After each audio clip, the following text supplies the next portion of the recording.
tertúlia. Meu boa tarde aí para todos e todas. Hoje é dia 26 de janeiro, ou de maio de 2013, domingo.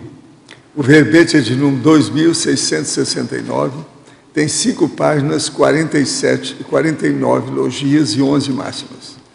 O tema é socorrista multidimensional. A especialidade é assistenciologia.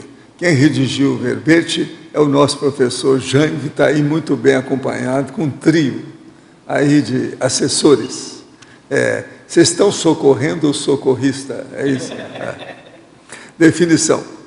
O socorrista multidimensional é a pessoa com intencionalidade rígida e tecnicamente qualificada na prestação de atendimento a consciências em condições de urgência, críticas de agravos à saúde, incluindo a assistência às consciências envolvidas por meio de técnicas terapêuticas e paraterapêuticas cosmoéticas. A autopensionização interassistencial, o paraprotocolo de intenções autopensênicas cosmoéticas, o ato de não pensar mal das consciências na condição de protocolo antipoluição autopensênica, o ato de prestar socorro preservando a rigidez pensênica, a intervenção mediante a autopensionização predominante no PEN, a rigidez pensênica deflagrando posturas cosmoéticas, o primeiro atendimento de urgência ao paciente crítico, o socorro ao paciente in loco, o atendimento de emergência pré-hospitalar, o resgatista de locais insalubres, o paramédico, a prevenção pelo socorrismo, o desencarceramento efetivo, o pinçamento em local inóspito, os equipamentos de proteção individuais e grupais, a equipe de saúde da família, a estratégia da consciência-chave na abordagem, o grupo karma na condição de primeiros assistidos. A OFIEX, a resiliência consciencial na assim e diz assim, o coadjuvante dos processos da MOREX, o uso do ectoplasma enquanto terapêutica em situações críticas, a abordagem multidimensional in loco, os bastidores extrafísicos influenciando na cinemática do trauma, o desenvolvimento gradativo da sinalética energética parapsíquica pessoal. Agora, nós temos aí, na argumentologia, dos 15 verbetes, nós destacamos 5. Assistência inegóica, categoria da mini-peça interassistencial, nível da interassistencialidade, perfil assistencial e projetor auxiliar dessomaticista. Frase enfática. A intencionalidade rígida é condição sine qua non ao socorrista multidimensional na obtenção dos objetivos terapêuticos e paraterapêuticos da interassistencialidade cosmoética. Você já prestou ou recebeu atendimento em condições críticas? Já refletiu sobre as repercussões multidimensionais do socorrista de urgência? A bibliografia específica, eu chamo a atenção, tem 3 fontes bibliográficas. Agora, a mega análise aí com o João Paulo são 20 itens. Atendimento, acoplamento, encaminhamento, urgência, amparo. Resgate, mini-peça, protocolo, prontidão, prevenção. Intervenção paraterapêutica, multidimensionalidade, benigno-pensenidade, megafraternidade. Ortopensenidade, disponibilidade, assistenciologia, parapercepciologia e energossomatologia. Agora, o verbete hoje do Dicionário de Argumentos da Conscienciologia, o tema é interparafenomenologia. O argumento é intraconscienciológico. Eu chamo a atenção principalmente para premissum e o argumentário, que tem, inclusive, umas enumerações. O verbete tem 2 páginas e ele tem 35 termos mais chamativos, expressões mais claras. Agora, questionamento. Muitas vezes, quando tem algum pensamento ou sentimento esclarecedor, recebo banhos de energia. Isso significa sempre que é provindo de amparador ou poderia ser apenas o acesso a alguma dimensão mental, emocional, energética, superior ou algo assim? Não, isso geralmente é porque tem algum amparador ou alguém que está ajudando. Já recebi e recebo muita ajuda do plano multidimensional, mas sinto estar faltando algo em mim para ficar bem. Sei que preciso estudar e praticar a TENEPS. Só me faltam recursos para adquirir os livros. Ainda sofro assédios, até em conversa fraterna, sem intervir em nada. Estou dormindo mal. Tenho muitos sonhos durante a noite agitados e cheios de aventuras. Acordo com muita dor no corpo. Sei e sinto os amparadores. E a clarividência aumentou muito. O que faço para melhorar a situação? Olha, nós estamos ajudando com você aí, e também a minha secretária da comunicação, ela está também entrando em contato com você, você sabe. Vamos ver o que nós fazemos. Essa moça aí é aquela moça do jabuti, que eu falei que ela tem um jabuti, entende? Ela talvez vai aparecer aqui. A nossa amiga está acertando a vinda dela, a Marta. Outra aqui. O senhor poderia explicar melhor o item Tenepsologia, página 97, mais especificamente sobre as deixas do ponto dadas pelo amparador extrafísico de função? De que modo captá-las no exato timing interassistencial, sem deixá-las passar batidas? Poderia exemplificar com algumas deixas? Aqui o que eu falo é o seguinte. Tenepsologia. Existem exceções e precedentes nobilitantes. Veja o extrapolacionismo parapsíquico promovidos por amparadores extrafísicos. No universo da interassistenciologia e no desempenho do papel do tenepsista, homem ou mulher, o amparador extrafísico de função é o seu ponto. Quem trabalha na ribalta deve estar sempre atento às deixas do ponto. Aí funciona a intercomunicabilidade interconsciencial, abarcando a interparafenomenologia, que é o tema de hoje. O que nós queremos dizer é o seguinte: ponto geralmente era muito usado no teatro, e principalmente quando o teatro começa, principalmente aquele que é iniciante, que ainda tem muita gente que é neófita na história, tem então uma caixa que é virada só para o ator, e quando ele esquece alguma coisa, aquele ponto então chama a atenção dele. Hoje em dia eles têm um negócio que coloca no ouvido também, que chama egoísta, que é para a pessoa também falar à distância. Isso também é um tipo de ponto. Agora, o que é que se passa? Do ponto de vista extrafísico, a gente tem ponto do todo lado. Eu estou falando, por exemplo, principalmente nas mini-terturas de manhã, quando tem muita gente e o assunto começa a esfervilhar, e eu tenho muito ponto que os amparadores falam. Então, eles falam, eu dou a indicação do que é. Eu chamo isso assim de pensamento lateral ou látero-pensênico. Tem muita coisa nesse sentido. Agora, o que a pessoa precisa para ela entender isso mais é fazer a divisão de atenção. Ela tem que saber dividir a atenção. Então, por exemplo, uma das técnicas boas é arranjar 3 aparelhos de televisão e colocar ligado cada um num programa. E você acompanhar os 3 programas ao mesmo tempo, para ver divisão de atenção. Isso, às vezes, é importante na questão de pegar o que é que se passa com a pessoa. Então, é importante pensar na divisão de atenção para captar o processo do ponto extrafísico. Professor, o ato de virar a cara para alguém provoca um tipo de efeito negativo na energia da pessoa? Se não, mas isso é porque já existe um óleo pensando negativo em torno da pessoa. Por que será que muitas consciências que se consideram evoluídas mantêm esse padrão de comportamento? Aí o processo é de orgulho, vaidade, alguma coisa que a pessoa tem, que é o processo de ressentimento, de mágoa, alguma coisa nesse sentido. Burrice total, né? É aquela pessoa que ainda é um pouco primata, está dentro da primatologia, está muito macacoide, ainda tem disso. Agora, eu queria dizer para vocês, quem tiver afinidade com a África, participe do próximo acoplamentário com a temática Subhumanos. Vai haver a presença da Táhira e da Juliana da África. Próximo final de semana, dia 31, dia 1º e dia 2 de junho. Mais informações é só lá na recepção do CAE que fica fácil. Então, gente, hoje é dia 26. Isso aqui é daqui 5 dias, tá certo? Quer dizer, próximo fim de semana agora, não é isso? Agora, vivências parapsíquicas. O parapsiquismo no exercício da medicina e na vida particular. É a doutora Jovilde Montanha, sabe? Ela está por aí. Olha lá, ela está lá, ó, é aquela lá, a nossa médica.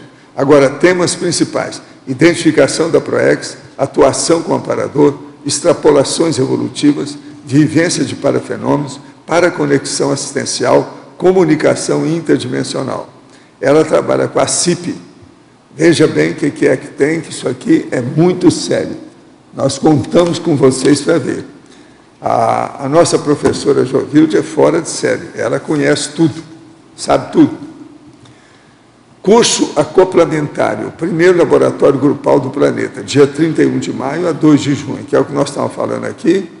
Então, nós temos aí a Cristina Aracaki lá, a Adriana Lopes e a Kátia Aracaki. Vão participar com o Epicon. Esse acoplamentário vai fazer tremer o edifício lá. Não é isso? Agora, outra coisa que eu quero mostrar para vocês. Hoje é dia do Cine Cognops, tá certo?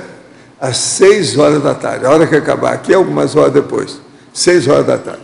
O filme lá é The Help, Histórias Cruzadas. É no Salão Motivação, Trabalho e Lazer, no Discernimento. Isso é da Comunicons, que convida toda a CCI. Outra coisa, a entrada é franca, com direito a pipoca. Tá certo? 6 horas da tarde, vocês vão lá, não só para comer pipoca, mas para ver o filme, tá bom? Agora, outra coisa. Eu estou aqui com uma coisa nova que vai ajudar muito a cidade de Foz do Iguaçu e a Trifron, toda a área. É uma nova Uniamérica que está chegando. Veja aqui algumas das novidades para os próximos 12 meses na Uniamérica. Metodologia inovadora de ensino e aprendizado. Eles vão começar a ensinar em Foz uma coisa que quase não tem no Brasil, que é aquela aprendizagem, a metodologia utilizada na Universidade de Harvard, no MIT e em Stanford. Então, o negócio não é fácil. Só para vocês terem uma ideia, crowd learning, que é a aprendizagem colaborativa, blending learning, que é o conteúdo online, orientação presencial, peer instruction, a instrução por pares, mobile learning, conteúdo disponibilizado em dispositivos móveis, e crowdsourcing,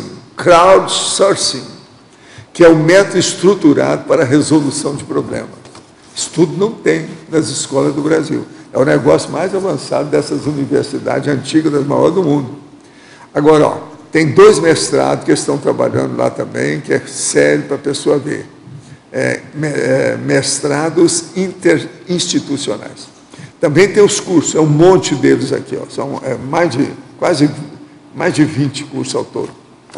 São muitos aqui. Agora, outra coisa, pesquisa de lançamento de 4 institutos. Instituto Elevens, Instituto de Empreendedorismo e Inovação, Instituto de Integração Mundial, Instituto de Estudos Avançados em Educação. Depois, cursos à distância. São vários cursos, também são uns 15 ao todo. Universidade Anhembi Morumbi e a União América junto em Foz do Iguaçu. Quem é a Universidade Anhembi Morumbi? Vale a pena ver isso, que o negócio é sério. Essa universidade tem 40 mil estudantes em São Paulo. Vocês têm uma ideia. Colégio Bertone e Uniamérica. Uniamérica e Colégio Bertone lançarão as seguintes organizações em parceria. Instituto de Pós-Graduação Moisés Bertone Uniamérica. Escola Teca Profissionalizante e Colégio de Aplicação. Depois, Uniamérica Internacional, construção de residências estudantis para receber alunos de todo o Brasil e do exterior aqui. Parcerias com empresas de referência nacional, Uniamérica Editora Saraiva, juntas na produção de material didático para diversos cursos. Saraiva Soluções de Aprendizagem. Parcerias com empresa de referência nacional, UOL, a Hooper, então é a Universidade de UOL. Centro de Idiomas, aulas de inglês, espanhol e português para estrangeiro. Para todos, o universalismo. Espaço de coworking e incubadora de empresas. E também a filantropia. Em 2014, a Uniamérica se tornará uma faculdade comunitária de caráter filantrópico, com o objetivo de ampliar a oferta de bolsas integrais a estudantes de baixa renda. Então, a mudança começa agora. Uniamérica para todos, o melhor. Vale a pena ver isso aí, e vocês ficam sabendo. Isso aqui é uma das grandes notícias, eu fico muito satisfeito de falar sobre a Uniamérica, que eu estou com eles lá, com o Fuad e a turma toda, desde que eu vim para cá. E o problema é o seguinte, agora a roupa com o nosso amigo lá, sabe, o Rion, está trabalhando à frente do processo. Vamos ver como é que nós chegamos. As ideias dele são ótimas e o negócio está de vento em popa. Eu confio no trabalho. Vamos ver o que é que vai dar daqui para frente. Agora, gente, eu vou, então, entregar a vocês o nosso professor Jaime.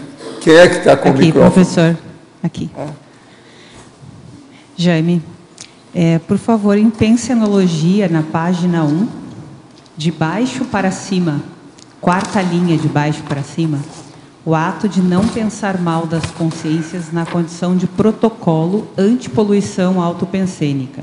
Eu queria que você trouxesse a sua experiência nesse ato de não pensar mal das consciências. Como que começou, como que você percebeu, ou se isso já era inato? Eu acho isso um dos pontos mais sérios de tudo que se faz. Isso realmente é um ponto muito importante, porque a gente, quando começa a trabalhar com assistência, e assistência no momento desse aqui crítico, você não tem muito tempo para resolver pequenos percalços. Então, quando acontece do socorrista, às vezes, pensar mal, né, num processo qualquer, ali do paciente, você acaba entrando num assédio e, rapidamente, toda assistência vai por água abaixo, sabe? Bem rápido. Do jeito que ao contrário, com a pensenidade rígida, você consegue o amparo até do assistido. E também na sua definologia, você, no final, ali na última linha e penúltima, você fala ali por meio de técnicas terapêuticas e paraterapêuticas cosmoéticas. Você podia falar um pouquinho sobre essas técnicas terapêuticas e paraterapêuticas nessa área? Sim. Quando a gente fala de terapêutica, é todo aquele processo da assistência em si, né? Do curativo, de você fazer uma compressa, ou você fazer uma compressão arterial, ou qualquer movimento, né, no sistema ali da assistência. Agora, a paraterapêutica é quando você se coloca, às vezes, por exemplo, no caso aqui da viatura, ela é bem apertada, sabe? Então, você, às vezes, se coloca assim com a cabeça do paciente no meio das tuas pernas, sabe? Facilita para um arco voltaico crânio chacral, sabe? Então, você consegue essa troca de energia bem fácil ali, pela proximidade, independente do tipo que é o paciente, sabe? De onde ele vem, sabe? O estado que ele está, a posição física ali da ambulância, ela propicia você fazer essa troca. Você está bem próximo dele. Bacana. Até eu brinco, não dá nem para fugir, sabe? Tem que enfrentar ali. Tá. E o que você faz? Você podia falar sobre essa sua experiência um pouquinho, só para a gente conhecer como que funciona o trabalho? O trabalho em si, assim, aqui diretamente dentro de uma viatura de ambulância, fazendo um atendimento pré-hospitalar, ele começou há 7 anos, quando a gente veio para Foz. E eu trabalhava em hospital e numa rodovia, e aqui eu vinha trabalhar direto dentro de uma viatura de socorro, né? E ali eu já tinha entrado em contato com a Conscienciologia, já sabia alguma coisa, só que eu não tinha o traquejo para lidar com o início da assistência, né? Porque até o professor falou sobre a divisão de atenção, isso foi muito vivo para mim, porque você tinha que se preocupar por fazer um atendimento correto, uma técnica correta, e aquilo dali ainda não era a minha prática diária, e depois ainda vinha os pensenes, né? Você trabalhar aquela energia, vinha a intuição, vinha todo o processo para você trabalhar a energia. Então, com o tempo, você vai ganhando, eu falo, uma tarimba, né? Uma experiência nisso, e nisso você vai apanhando bastante, você apanha bastante, você sai ressacado, você ressaca antes, você sente antes a energia, você sente muito durante, sente demais depois, mas com o tempo você vai pegando como que é o jeito, sabe? Vai mitridatizando, né? E vocês trabalham com a parte de emergência especificamente? É emergencial. O serviço que eu prestava, que até agora por tempo eu estava prestando, ele é diretamente para um serviço clínico. Mas a gente, hoje, a formação do serviço de emergência hoje, ele faz atendimento global, desde trauma e clínico. Tá. Existe uma divisão assim para o trauma, que como é considerado violência, a gente deixa um pouco para o serviço do SEAT e do bombeiro fazer, porque envolve violência, né? E aqui na fronteira também, mas a gente também faz trauma, então, mas é globalizado. Mas assim, eu vou te falar que as emergências mais complicadas energeticamente não são traumas, são clínicos, né? Assim, da minha experiência, são casos clínicos, né? Interessante você trazer isso. É porque assim, o pessoal assusta um pouco por causa do sangue. Sim. Mas assim, o vômito não assusta muito, né? Mas ele envolve um processo energético, outros processos, sabe, energético. E ele, para quem tem trabalho para psiquismo, isso dá um baque, sabe? Tá. Baqueia um pouco, então tem que ser bem trabalhado para ir direitinho a assistência, correr, né, e ter um objetivo terapêutico, né? Ok, joia, obrigada. Jaime, pode falar? Ali na página 1, ali, fatologia, na quarta linha, você fala estratégia da consciência-chave na abordagem. Você pode comentar? Isso daí foi uma coisa que eu aprendi, a gente aprende na faculdade, a gente aprende no técnico, a gente aprende que quando você chega, por exemplo, um exemplo bem clássico é o paciente psiquiátrico. A gente chega para fazer uma abordagem de um paciente psiquiátrico, ele não te conhece, você não conhece ele, você não tem vínculo nenhum. Então você tem que fazer todo um diagnóstico da situação, ver quem é a pessoa que tem um vínculo e positivo. Porque se você pegar a pessoa com vínculo errado, aí desanda tudo, né? Você desanda todo o processo. Você tem que escolher aquele sobrinho, às vezes é o vizinho, sabe, que você vai levar junto e que vai fazer o rapport com o amparador ali, com o amparador da pessoa, né? Porque e você não tem, se você chegar ali assim, nu e cru, sabe, talvez você seja mal recebido. Tem vezes que não tem jeito. Além de fazer o trabalho ali, então ainda tem que fazer a identificação dessa pessoa, o perfil então mais adequado ali. O perfil mais adequado.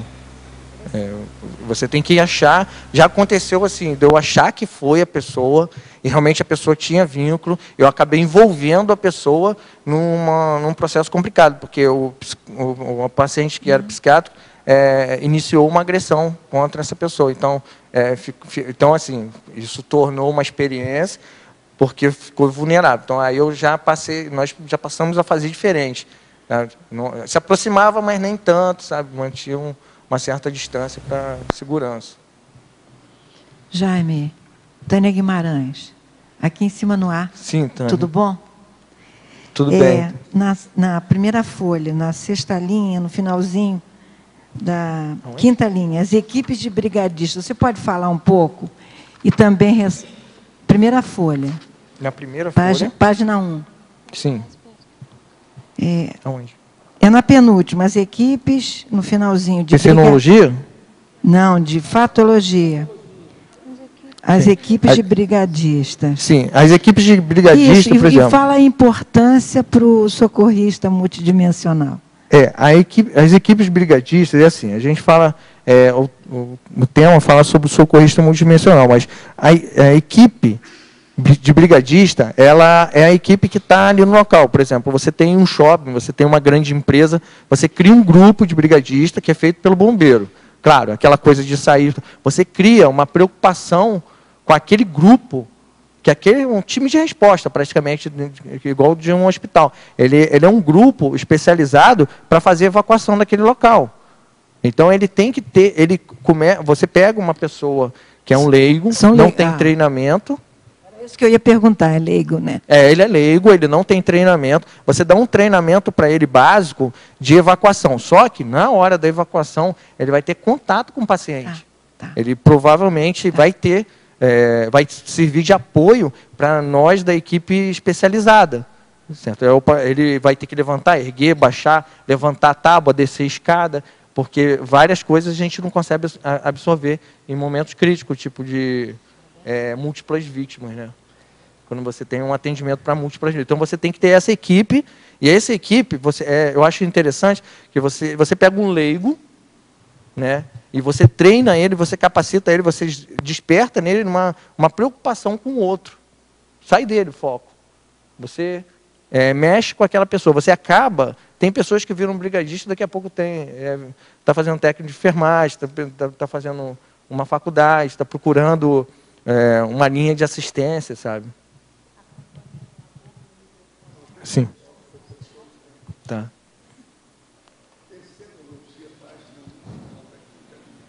Poderia falar sobre o paraprotocolo de intenções autopensênicas cosmoéticas? Paraprotocolo de intenções autopensênicas cosmoéticas. O fato... Só um minutinho. É o fato de você criar certas... por exemplo, eu tenho uma história, né, e eu tenho apriorismo contra algumas classes, sabe? Você tem uns conceitos, às vezes, que estão errados. Então, quando você começa a fazer assistência, você começa a entender que você tem que trabalhar melhor o universalismo. Você tem que criar um paraprotocolo para você melhorar a tua assistência e a tua postura em relação a certas situações.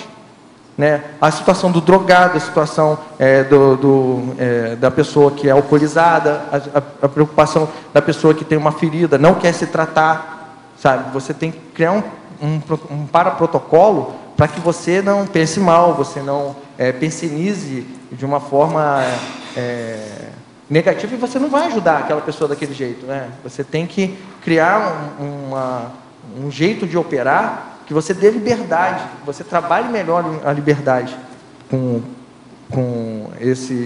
o paciente. Então, é uma forma de você ampliar o teu universalismo. Esse trabalho, eu acho que ele aumenta a tua forma de ver a sociedade, de ver o outro, sabe? Você respeita mais e você tem que criar um paraprotocolo para que certas posturas não degradem o teu trabalho, no final, né?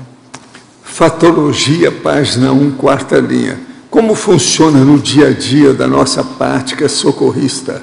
Na equipe de saúde da família, tão em voga na prática médica atual, pode atuar em termos de socorrismo? Noto que, mesmo tendo treinamento em socorrismo, a tendência é esquecimento do que foi aprendido e, se não, foi utilizado. De que modo reverter esse quadro? Quem está falando é o médico. Sim, já existe um pensamento do Ministério da Saúde de fortalecer essas portas de entrada, porque entende-se que a saúde da família está espalhada, né, em todos os bairros, e é uma porta de entrada. Então, independente de um treinamento ou não, assim, a gente precisa estar basicamente preparado para receber esse paciente. Muita gente entende, assim, já teve estudante que abordou a gente lá no serviço para pedir apoio para que a gente melhore, assim, em termos de medicação. Me deu uma lista de medicações. Olha, nós precisamos dessas medicações para fazer intubação, dessa medicação aqui, desse equipamento aqui, desse outro equipamento. Aí eu chamei elas e mostrei uma ambulância bem simples, que ela tem básico, que tem todo posto, geralmente tem, que é um bolsa válvula máscara, sabe, que é um aparelho de ventilação, que é manual. Você tem uma cânulazinha, que existem 4 tamanhos, que você pode ter, e você inicia um protocolo que já está em prática aí já desde 2010. Então, você tem você precisa de pouco recurso. Precisa mais da equipe que está ali se comprometer e fazer realmente, igual você fala, falta treinamentos rotineiros. Claro, esse serviço que a gente trabalha é um dos responsáveis por esse treinamento. Realmente, quando a gente não faz, a gente está deixando o nosso trabalho de casa para trás.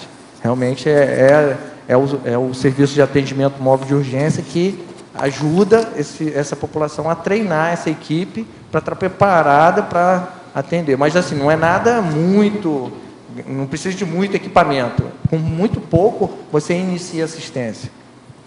Alver Bertol, poderia aprofundar e exemplificar voluntariologia, página 2, segunda linha. O paravoluntariado atuando no Resgatex. Em alguns livros você vê que tem consciência envolvida diretamente com esse tipo de trabalho. Com esse tipo de trabalho, sabe? Você, assim, em algumas experiências que eu tive, eu vi que tem gente altamente especializada para esse tipo de trabalho lá, de resgatex, de fazer um resgate extrafísico. Sabe, a gente, em alguns momentos, algumas projeções até lúcidas, algumas semilúcidas, eu tive contato assim, com equipes altamente qualificadas para isso. Você se sente... E foi interessante que eu me senti acolhido por eles, sabe? Me senti parte da equipe, dessa equipe de resgatex. Em parafatologia, página 2, sétima linha. Os meios de transporte nos atendimentos extrafísicos. Isso é interessante. A gente, quando lida com atendimento pré-hospitalar, a gente lida com um ambiente muito denso, sabe? Várias vezes a gente entra em locais que a energia é muito densa, sabe? É um local, às vezes, por ser insalubre, às vezes, por processo mesmo energético, ele é muito denso. E isso no extrafísico acontece da mesma forma, né? Você precisa lá de equipamento para você ter um deslocamento em locais desse jeito, sabe? Você precisa de equipamentos que são pesados, sabe? Às vezes a tração uma tração, até você vê relato em alguns livros, tem tração animal. Você tem um processo assim de tração animal para você poder se locomover. Eu tive uma experiência muito interessante que eu fui orientado, assim, eu não estava com total lucidez, mas eu estava sendo orientado que eu precisava ir em um determinado local, eles me apontaram e você não consegue ver. Só que aí eles colocam um equipamento na cintura e aquilo me rebocou praticamente até lá no local. Você sente toda aquela energia passando por você assim e você chega no local, sabe? Para você poder ir trabalhar a energia ali na hora das orientações que a equipe te deu, sabe? Muito assim, envolve muito abraço, sabe? O processo de um esclarecimento, sabe? Às vezes só uma assimilação de energia, sabe? Que é a assistência ali naquela hora ali, sabe? Nada muito assim específico, nenhuma TARES, muito... Às vezes é muito etacom, sabe? Para aquele momento ali que a pessoa está naquele local. Jaime. Alver Betógrafo. Sindromologia, página 3, segunda linha. Poderia ampliar sobre a síndrome de burnout? Qual a dica para os profissionais de saúde que atuam em pronto-socorros, sendo levados e com recursos humanos escassos? Sendo sempre lotados e com recursos humanos escassos. Sou gerente de enfermagem em pronto-socorro e observo cada vez mais o adoecimento dos profissionais de saúde, principalmente na equipe de enfermagem, devido à sobrecarga de trabalho. É gente de Londrina que está falando. Sim. Aqui. Olha, esse é um dos grandes desafios que a gente tem. Você tem, eu tenho, sabe? A equipe fica extremamente cansada, estressada, né, com o tempo, mas assim, eu acho que o melhor jeito é trabalhar o EV. Trabalhar o EV, trabalhar a desassimilação, sabe? E não virar as costas. sabe? No começo, você vai trabalhar a energia, você vai sentir, às vezes, mais ainda. Você não vai ser assim, você vai se tornar mais sutil, vai chegar lá, vai sentir mais ainda, aí você vai, com um pouco, você vai melhorando aquela reverberação que aquela energia te fez, você desassimila melhor, e o amparo de função também ajuda muito a desassimilar. Então, quando você... E a intenção rígida. Você trabalhar, às vezes eu acho que assim, uma solução para você, estou tendo um insight aqui agora, é você trabalhar com a equipe a intenção. É você trabalhar a intenção. Gente, olha, vamos... Essa pessoa precisa... Porque assim, poucas vezes eu vejo, até uma crítica assim, para diversos setores, poucas vezes a gente vê o colaborador levantar a bandeira pelo paciente. Sabe? Você tem que levantar a bandeira pelo paciente. Claro, você tem que ver a tua situação, o teu estresse, tua sobrecarga de trabalho, mas você, sabe, eu acho que você precisa mais levantar a bandeira do paciente. Ver, olha, vamos fazer pelo paciente, vamos melhorar a intenção do processo. Eu acho que o caminho é esse. Ainda em Síndromologia, página 3, segunda linha de baixo para cima, poderia ampliar sobre a síndrome de abstinência da baratrosfera? Quais as suas manifestações e repercussões para a CONSIM? Assim, a gente tem, claro, com todos os setores também tem isso, né? Você tem aquela pessoa que faz um trabalho de assistência assim muito avançado, sabe, ali na hora, você esclarece a pessoa, você melhora o estado da pessoa, você ajuda, você melhora todo o processo. Acabou, bateu o cartão, vai embora lá pro botequim, às vezes, sabe, vai para uma casa noturna, vai lá e extravasa lá tudo que ele pode de errado, sabe, e amanhã ele vai lá, volta a trabalhar. Jaime, aqui em cima no ar. Ali no ar. Jaime, aqui no ar, aqui em cima, Ivan. A satisfação benévola, tá? O companheiro aí de evolução. Dando continuidade na página 3, é Síndromologia, acima da baratrosfera, eu quero que você especifique aí para a gente a priorização errônea da adrenalina na síndrome da urgência. Você dá uma clareada aí para nós, por favor? Sim, a gente vê que tem colegas que... Não, colegas, eu já senti isso várias vezes, sabe? Eu venho de uma história de esporte radical. Eu surfava, sabe? Eu andava de skate. Então, a adrenalina era uma coisa muito boa. Eu comecei a trocar a adrenalina do esporte radical para a adrenalina do pré-hospitalar. Comecei a trabalhar em rodovia, trabalhar com acidente, sabe, mexer com carro, desencarceramento de vítima, sabe. Aí depois comecei a mexer com pronto-socorro, centro cirúrgico, mas assim, priorizando a adrenalina. Hoje, já há um tempo, eu vejo que e isso é um grande erro, sabe, que aí você cria um assistente, assim, ele adora trauma, mas ele não quer atender aquela parte clínica. Sabe? Aquele paciente que está lá debilitado na cama, vomitando, defecando, sabe, todo urinado, não, eu prefiro o trauma. É mais adrenalina, é mais gostoso de trabalhar. Essa priorização é que eu acho, assim, considero errado, né? Um erro de postura, um erro de postura ali da pessoa que faz o atendimento, né? Que trabalha com pré-hospitalar. Muito boa a resposta, meus parabéns. Você acha que essa questão pode. Quando criança, falava muito da Rússia, dizendo que queria conhecer aquele país. Quando cresci, descobri que os russos entendem bioenergias e também sabem hipnose. Penso que essas inspirações se devem a uma vida passada nesse país. Mas por onde começar esse tipo de pesquisa? Como encontrar personalidade relevante na história russa? De que modo me encontrar? Não, o melhor é você ir lá. E cuidado com as decepções.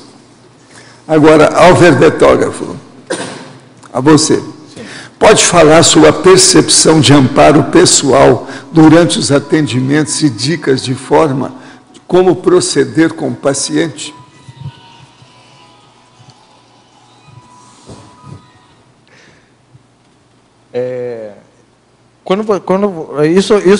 Isso aparece quando você chega no trabalho. Quando você chega no trabalho, já você sente o acoplamento. Antes de chegar, já no sinal lá, eu já brincava, falava com meu filho, ó, filho, o pai está sentindo já um amparador aqui, ó, estou sentindo, está sentindo como que é? Ele às vezes ia comigo, né, para o trabalho, aí, pai, não estou sentindo, mas eu já sentia já o acoplamento dele chegando lá no trabalho, né, e aí, no trabalho, era interessante, porque a gente tem um sistema de rodízio, né, na época eram 3 viaturas simples e uma avançada. Eu trabalhava na básica, né, na simples, e no rodízio a gente sentia, aí eu começava a ficar enjoado, no começo eu sofria muito, né, começava a se sentir enjoado, ó, é ocorrência. Aí vinha a ocorrência. Às vezes, começou a ficar tão afinado isso, que eu sentia muito jovem, olha, isso daí eu acho que é processo abortivo, sabe? Começa a ficar mais afinado o processo, porque assim, só para sinalizar, as assistências mais complicadas é o processo abortivo, que eu sentia, assim, que tinha muita energia naquele processo ali. E você sente na hora, né? Inclusive, aí você sente a troca. Às vezes você chega na hora, você está com o teu amparador, você chega perto do paciente, você sente a troca com a pessoa, sabe? O amparador da pessoa, você sente o assediador da pessoa, você sente as ideias que começam a vir, né? Aí você sente o amparo. Às vezes você é recebido com o amparo da pessoa lá no portão. Você chega no portão, opa, o que é para fazer? Vamos lá, vamos ver. Aí já vai lá para direto para casa, tal, pega a pessoa no braço, tal, leva para lá. Aí o amparador ajuda, sabe? Parece que a coisa meio que se afasta, assim, o povo se afasta que está complicando, aí leva até lá. É mais ou menos assim, né? E assim vai. A gente se sente, do jeito que sente o amparador, a gente também sente quando a assistência está complicada. Jaime, na paradoxologia, na página 3, último, o paradoxo de o assistente ser o primeiro a ser assistido. Você poderia comentar como é que você percebe isso, quais as suas experiências?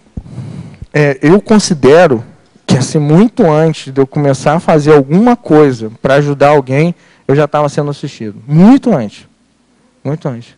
Lá, quando eu optei por trabalhar numa rodovia, sabe, eu já vi que quem estava sendo assistido, eu vejo hoje mais claramente isso, que quem estava sendo assistido lá naquele momento era eu.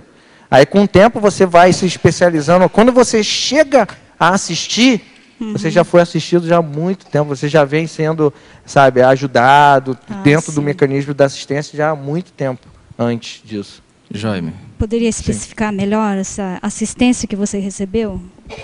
Olha, eu durante um bom período, eu trabalhei como caminhoneiro. Eu tinha um caminhão. Na verdade, meu pai tinha um caminhão.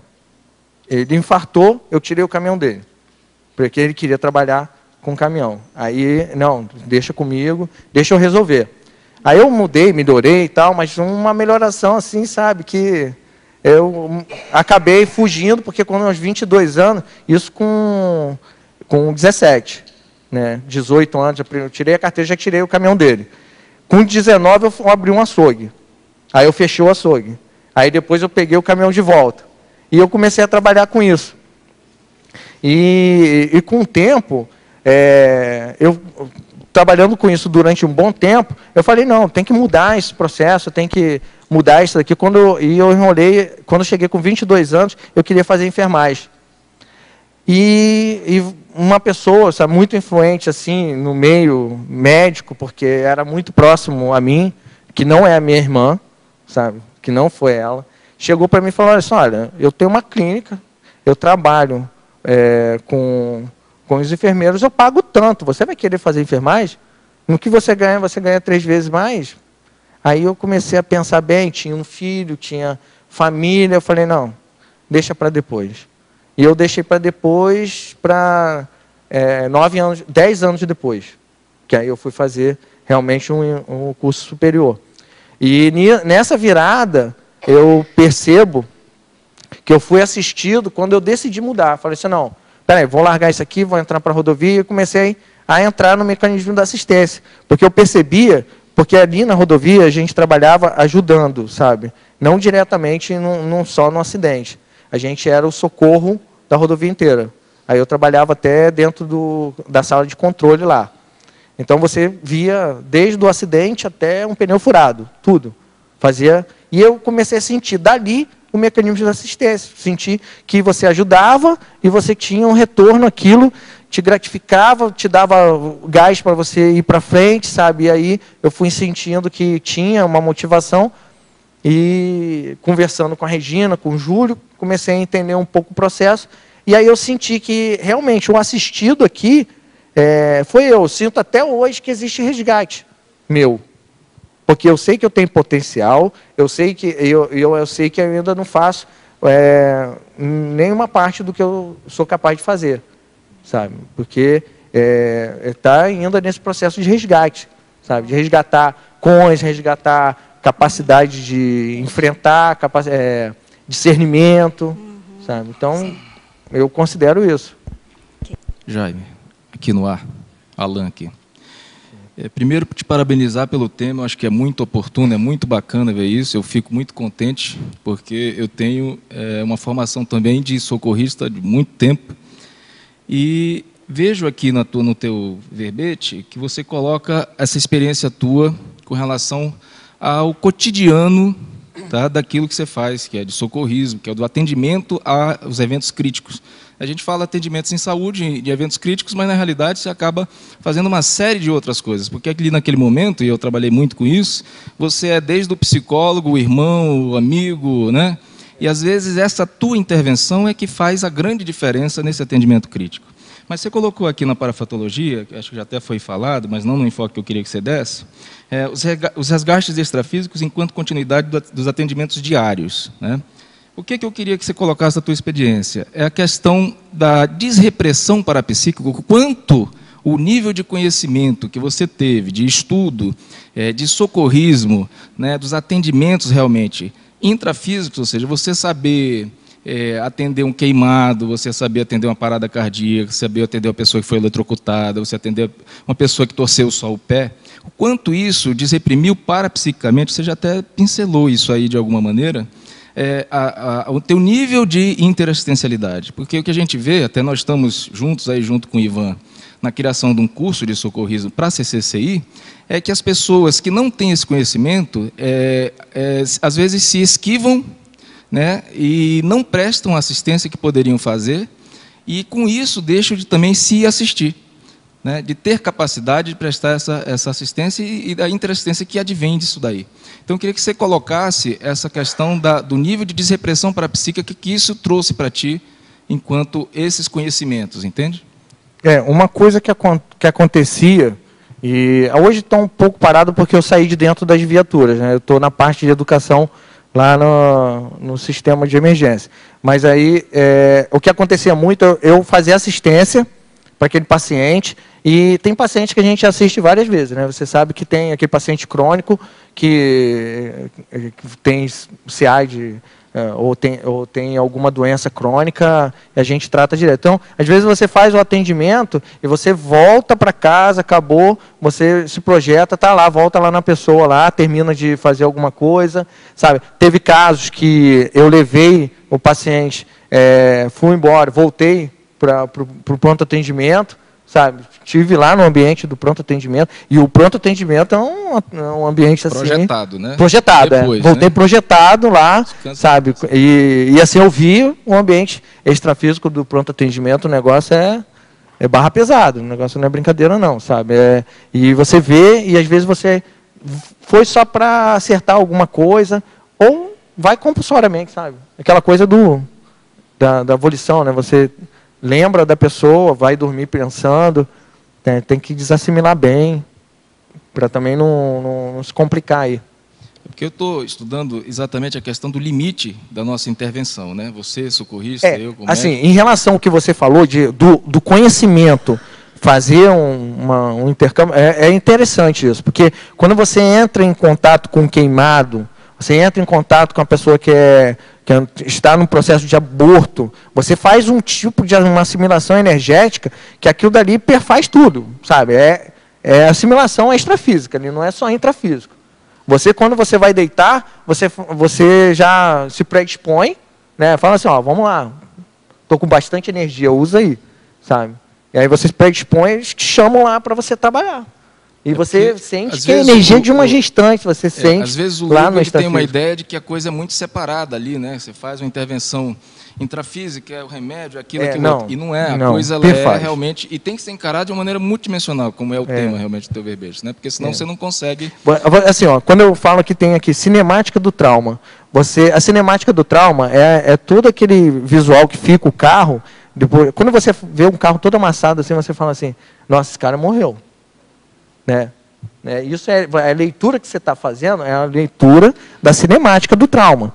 Aí é interessante que tem casos assim, que até outro dia eu estava vendo na internet, né?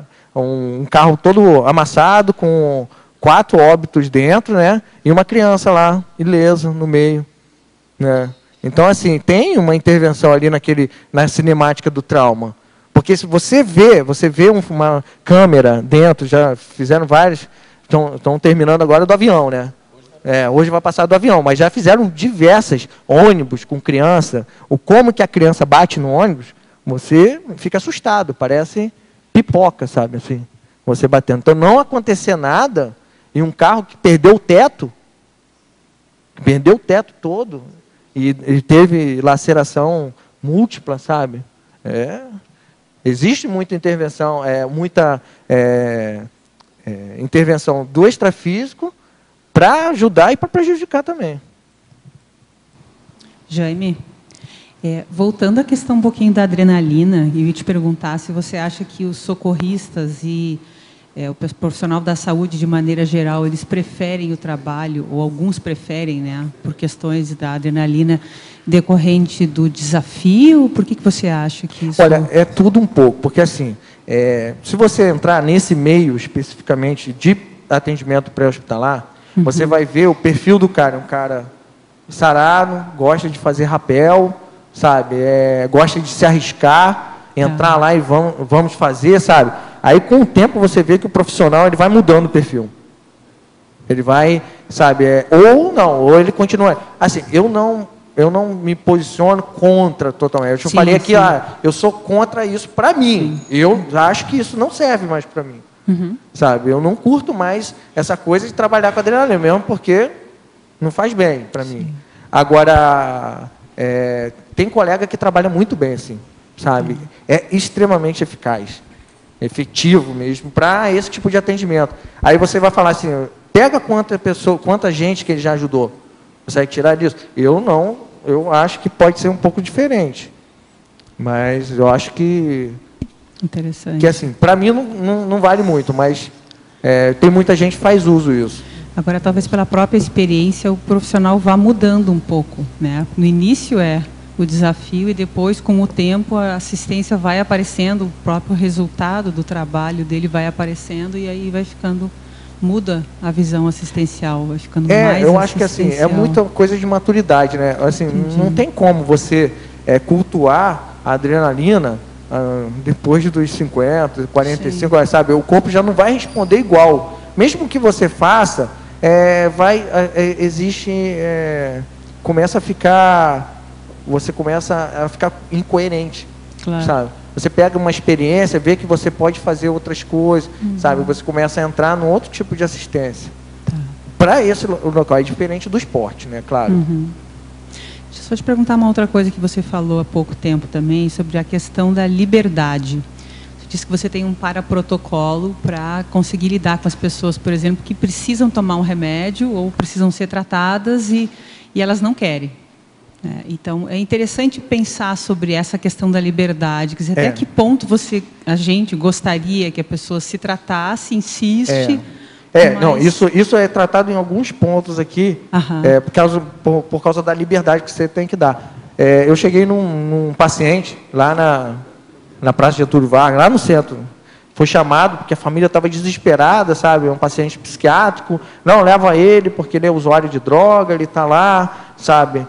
E cheguei lá para fazer o atendimento, tem um cara lá, sabe? Assim, que o pessoal fala assim, de boa, sabe? Tranquilo. E eu, olha, e aí, cara, tudo bem com você e tal? Abordei ele, ó, seguinte, cara, doido, tá toda a minha família. Eu não sou doido, não, tá? Não, cara, eu sei que você não é doido, mas vamos ali para eu medir tua pressão e tal. Cara, eu não vou, vai fazer atendimento para pessoas que estão precisando, eu não estou precisando, vai atender minha família. Aí o cara sentou comigo, assim, perto da ambulância, sabe, eu convenci ele a chegar lá para conversar comigo, e ele falou assim, olha, sabe qual é o problema? A minha família é religiosa. Eles acham que eles vão me salvar com a Bíblia, com a religião, eles vão me tirar disso aqui. Eu não quero sair. Na hora que eu quiser sair, eu vou ligar lá para você e vou te chamar. Mas eu não quero sair. Mais lúcido não tem como, né? Sabe, nesse caso você não tem como. Você tem que respeitar aquilo. Aí você vai, estende isso daí. Tem outros pacientes, tem pacientes que não respondem por si. Sabe, que aquele paciente já está com tutor, sabe? Ele já não. Aí já é outro caso. É outro caso. Ele já está diagnosticado, ele já tem todo um processo de tratamento, tem medicação. Aí você tem que fazer uma abordagem um pouco mais invasiva. Você tem que realmente trazer, às vezes sedar, sabe, e trazer. É importante você trazer isso, porque a gente pode expandir para todas as áreas, né? Até que ponto? Então, muito cuidado e respeito com a nossa intervenção também, né? E, Jaime, uma última pergunta mais aí para mim mesmo. Se eu, por exemplo, eu ou as pessoas que eu conheço, têm um ataque cardíaco ou a pessoa começa a se sentir mal, qual é o telefone que ela tem que ligar aqui em Foz do Iguaçu e como que funciona essa dinâmica de atendimento aqui na cidade? A gente tem 2 serviços que trabalham praticamente em conjunto, mas ainda tem 2 telefones, né? Para casos que a gente fala de trauma, que a gente põe didaticamente lá na escolinha, lá ensinando, que é o seguinte: trauma é tudo que acontece de fora para dentro do corpo, né? Qualquer acidente, né? Agressão física é um trauma. O clínico, ele acomete de dentro para fora. Então, o clínico, você vai chamar o SAMU, que é o 192. 192. Ok. 192 você chama o SAMU. Tá. E 193 para o trauma. A diferença é que no trauma é feito assim, porque no trauma não existe regulação, você não regula. Não tem um médico dizendo vai, não vai, vai aquela ambulância, vai aquela outra. Não, é assim, você não discute se um acidente que bateu 2 carros, vai ambulância. Você manda. Sabe? No SAMU não. No SAMU existe uma regulação, existe um médico, existe um atendente de telefone, anota os dados, porque assim, um acidente de carro, ele ocorre geralmente em via pública muito movimentada. Sim. E no acidente, num infarto, você infarta na tua casa. Você consegue explicar a tua casa aí rapidinho, agora? Não. Pois é, então. Mas eu consigo explicar que o acidente é lá na frente do ABC. Né? Bem rápido, na frente do ABC. Tá. Você não precisa nem anotar muito. Mas para especificar a casa, então as pessoas têm que ter calma, passar o endereço, dizer. E aí assim, existem 2 casos. Né? Eu falo assim, é perto da igreja tal, perto do bar do fulano. Igreja e bar não é ponto de referência. Porque você tem rua que tem 20. Né? Então você tem que dar um ponto de referência bom. Aí a pessoa passa para o médico conversa.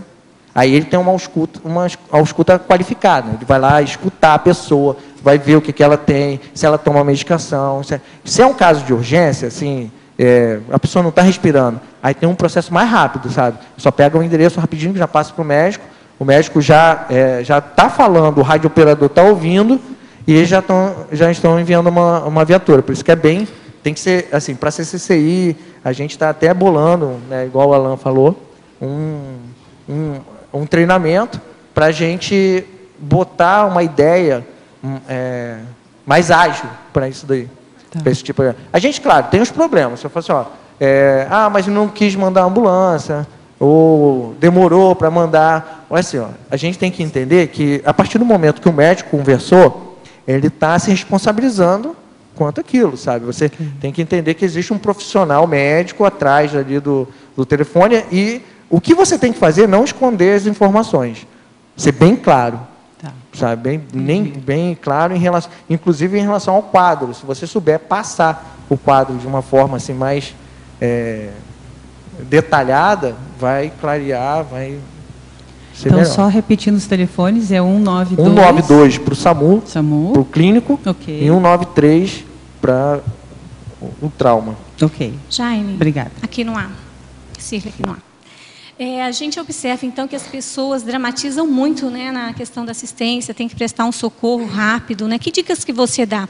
Principalmente na assistência extrafísica, porque se a gente não tem essa experiência no intrafísico, vai dificultar a assistência, né, qualificada no socorro extrafísico, né? Que dicas que você dá? Olha, diretamente assim, para o socorro extrafísico propriamente dito, eu não sou muito hábil de sair só para fazer isso, não, sabe?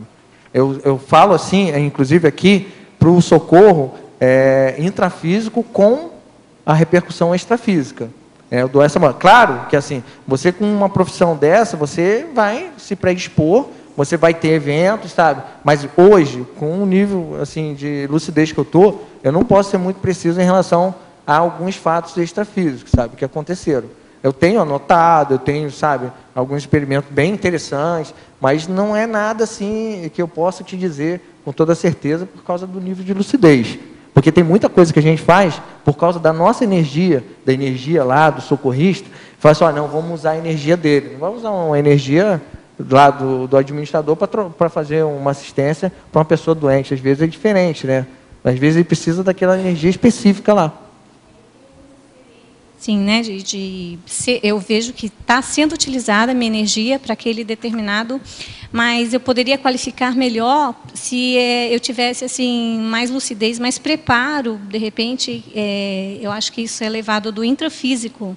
Não, né? Para que realmente aquele tem. Momento não seja tão. Né, porque a gente tem que pensar o seguinte: o paciente quando vai a dessoma, a consciência quando vai a dessoma, ela vai a dessoma geralmente com uma patologia associada. Né? Foi o que levou a dessoma.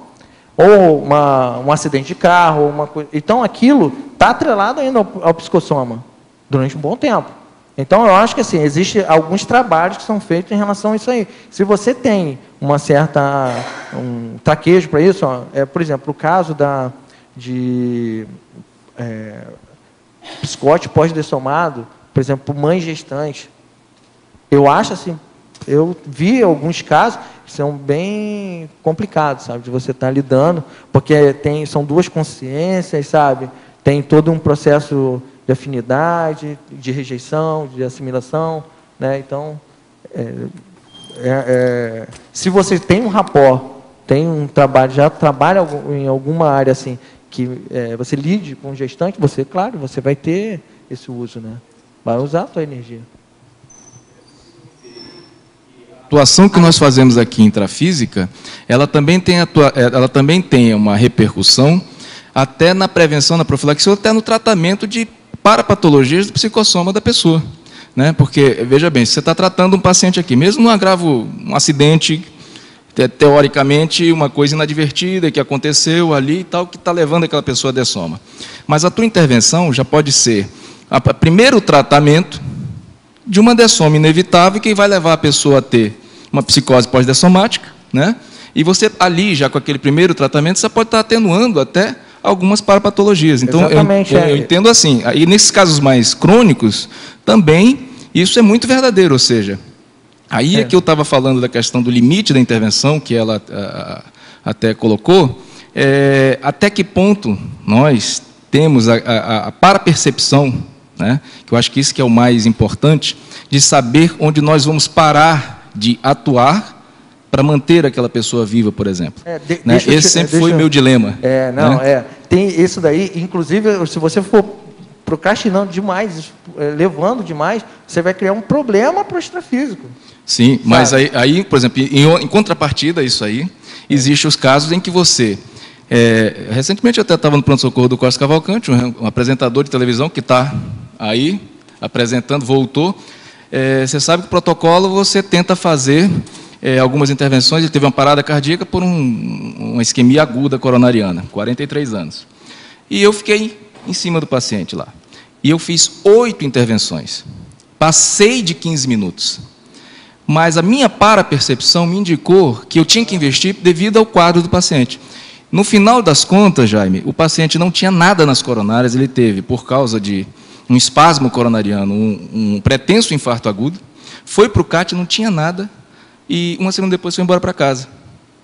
E eu poderia ter parado com 10 minutos de fazer massagem Isso cardíaca e fiz 8 choques. Então, a para-percepção ali foi que me disse, não, esse cara, eu tenho que investir. E o que é que acontece? Você, às vezes, está intervindo num paciente e você está com outras pessoas que não têm a tua visão, ou, de repente, a tua percepção energética, que isso, muito do que a gente tem, eu posso dizer, apesar de já estar atuando há muito tempo nisso, nos últimos 5 anos, com a Conscienciologia, isso qualificou demais em mim, eu acho que isso também deve ser uma verdade para você, porque quando a gente começa a trabalhar com energia, isso aí começa a ficar mais claro, né? Porque a gente até percebe, a gente olha, que nem você falou, aquele ali, pô, aquilo não está achando, aquilo não vai para frente. Você já chega, você já sente energia e tal. E o inverso é verdadeiro. Não, eu tenho que investir nisso aqui. Aí todo mundo falando, não, mas pô, não dá mais. Não. Você ainda tem que levar a equipe. Tem que convencer a equipe, porque sozinho você não faz. Exatamente. Você ainda tem que então, esse que é o limite que eu queria que você falasse da tua percepção, de como é que você está trabalhando isso daí. Isso tem que ser ver e tal, mas tem que ser também conhecimento, que eu acho que é o que todo mundo dentro da Conscienciologia também precisa, um pouco de conhecimento intrafísico de socorrismo, de saber, porque isso diz reprime o parapsiquismo. Sim, é uma teoria, uma tese, uma hipótese que eu coloco, que eu gostaria de discutir. Um fato que ela falou foi em relação a interação ali, né? A holopensene, né, que a gente estava falando na hora da assistência. O Alan, uma vez, eu estava no pronto atendimento, e eu não falei assim que falta profissionais para falar assim, olha, vamos lá, vamos pelo paciente, né? Eu achei muito interessante que o Alan fez exatamente o que eu falei ali. Eu uso como exemplo. Eu estava no pronto atendimento, recebi um paciente, sabe, com vários procedimentos errados que veio do Paraguai, sabe, com coisas condutas, sabe, equivocada em relação ao tratamento dele, né? Tu não lembra disso? Então, você vai lembrar.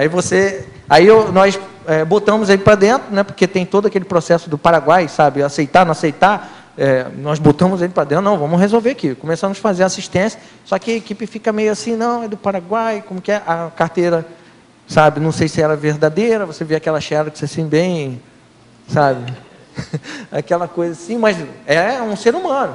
Aí, quando eu sei que estava degringolando, sabe, assim, já o povo para fazer, e eu estava como enfermeiro ali, sabe, do chefe de equipe. O Alan, não, peraí, gente, vamos parar aqui de ver, tira tudo dele aqui, sabe, tira tudo isso daí dele aí, e vamos tocar para frente aí, e vamos levantar ele não tem culpa disso não, vamos lá, sabe, isso daí é essencial. Isso aí, o líder tem que ter isso. Sabe? E para mim, que estava na função de líder ali, me ajudou muito, porque porque você é líder, mas quando você entra para assistência, você cai na energia lá do paciente, então você tem que ter muito cuidado então o enfermeiro líder, ele tem que estar um pouco mais de fora do processo, para não deixar a energia do paciente e dos processos. Tem hora que você tem que bancar mesmo, porque senão você cai na conversa de todo mundo e você se recolhe, não pode, tem que ter essa... A postura dele foi essencial, a equipe parou assim, olhou para ele, não, vamos lá, vamos tirar tudo aqui. Aí sondamos, fizemos todos os processos, deixamos ele bem bonitinho, e ele foi para a UTI. Jaime, na página 2 aqui, em parafatologia, na terceira linha, você fala sobre o uso da ectoplasmia enquanto terapêutica às situações críticas. Essa situação, como que é esse uso da ectoplasmia? A terceira linha é parafatologia. A ectoplasmia enquanto terapêutica em situações críticas. Teve casos assim, que a gente, por exemplo, tem um tipo de saída que é assim, sai uma ambulância básica, ela chega lá e se depara com uma parada cardiorrespiratória. Aí depois vai uma ambulância avançada. Ele inicia o protocolo de RCP, de reanimação cardiopulmonar, e depois chega uma ambulância avançada. Eu cheguei com a ambulância avançada junto com a equipe. Quando eu cheguei lá, estava branco, assim, sabe? Branco, casa branca, sabe? Eu senti toda aquela ectoplasmia do processo lá, e o cara já tinha voltado 2 vezes, sabe?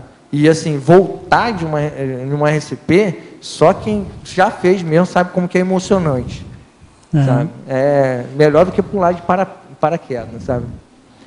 Voltar de uma reanimação cardiopulmonar. Quando você está fazendo a massagem, você sente o paciente, volta o pulso, sabe? É mais emocionante do que... Então você fica emocionado. Aquilo E, assim, tinha muita energia na coisa, tinha muita névoa. E quando entrou na ambulância, a mesma coisa. E o pessoal ainda comentou, nossa, cara, tá numa neblina aqui dentro, que é esquisito.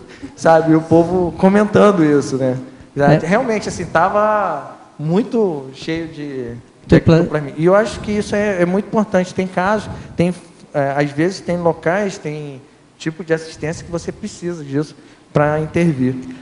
É uma ectoplasmia por um amparador, esta física. Olha, está usando ali o pessoal equipe, também. Porque assim, você vê que tem equipe, sim, sabe, que é ectoplasta. Eu tenho um colega lá que está um frio de 3 graus, sabe, ele está de camisetinha. Você aperta a mão dele assim, você sente, parece um polvo, sabe?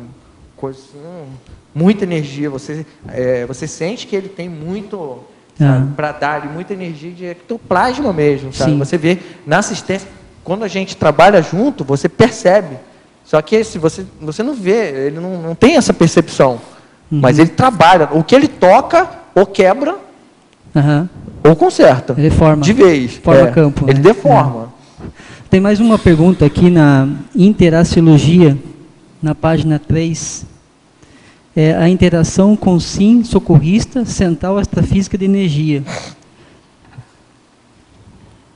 Como que é essa interação? Como que você vê essa interação da central astrafísica? Tem vezes que você entra para fazer uma assistência, você entra para trabalhar. Por exemplo, teve uma ocorrência que aconteceu dentro do banco, dentro da Caixa Econômica, né? Não é novidade. Parou a Caixa Econômica inteira. Nós ficamos 45 minutos ali e parecia que tinha passado 5 minutos. 45 minutos para fazendo massagem no paciente é muita coisa, sabe? Passamos todos os protocolos, tentamos tudo.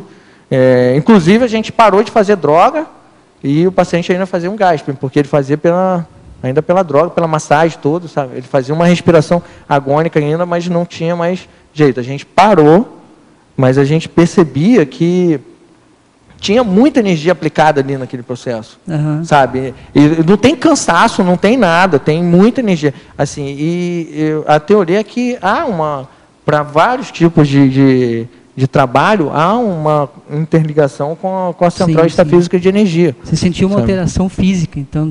Tem alteração, assim, na equipe inteira, sabe? Não é uma pessoa bancando. É todos. Não, todos. É de todos. Não tem, assim, não tem uma assistência dessa.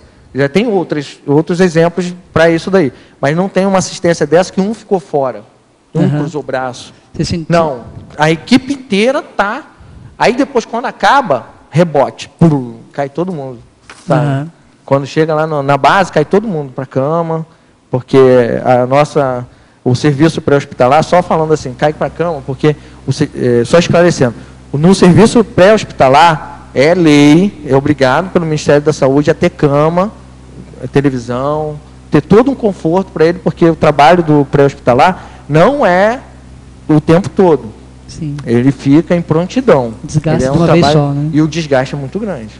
Ok, obrigado. Jaime, aqui na página 2, na 4ª linha da fatologia, você fala o treinamento exaustivo levando a ações cerebelares úteis. O que é esse treinamento? Isso é uma ideia que quem trabalha treinamento de emergência, acho que a Alain entende, vê isso daí também, os médicos, os enfermeiros trabalham assim. A gente vai fazendo a mesma ação até chegar a um ponto que você não precisa mais pensar, não vai a córtex. Automatiza, fica automatizado. Certo? Ao ponto até às vezes que você tem que você trabalha para mudar aquilo, sabe?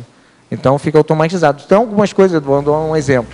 A colocação, por exemplo, a gente que já é socorrista, vê muita TV, né? Tem umas coisas erradas que faz, por exemplo. Eu já vi um monte de colar cervical posto de diversas formas no pescoço de uma pessoa, sabe? Em TV. Aí aquilo dali, para quem é socorrista, ele faz de olho fechado. Isso é uma coisa, sabe? Um acesso venoso que é dificultoso, sabe? Para a gente ali tem que ser cerebelar, sabe? Tem que ser uma coisa meio prática, meio rápida, sabe? Porque se não conseguir, tu já decide logo. Mas o que você estava falando de você fica tão condicionado que às vezes tem que se descondicionar?